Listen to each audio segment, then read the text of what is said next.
gulay, hindi lang natin linalang yan. Kasi, may pera sa gulay. Katulad nitong sayote, oh. Sabi natin sayote lang, pero yan, may pera siya. Kaya kung ikaw ay masipag at ikaw ay may tinanim, may aanihin ka. So, wag natin basta sasabihin na sayote lang or gulay lang. Kaya yan, dapat magsipag tayo para may pera tayo. So, ayan. Ayan yung bunga ng sayote, oh. Yan, may pera na, may bungang sayote na pera. So, ibig sabihin nito, kung may tinanim ka, may bibenta ka, may pera ka. Yun ang ibig niyang sabihin.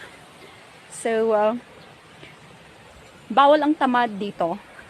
Dapat magsipag lagi para may ulam ka na, may pera ka pa. O, san ka pa? So, ito yung view dito. O. Ganon siya. Wait. Yan. Yan. Yan, o. Yan siya. Tapos, aanin na tayo ng sayote na ulam. Kukuha pa tayo ng pera. So, ang ganda, di ba? Relaxing pa. Exercise pa. So, nababawasan ang bilbil, ganon. Good health pa. So, yan.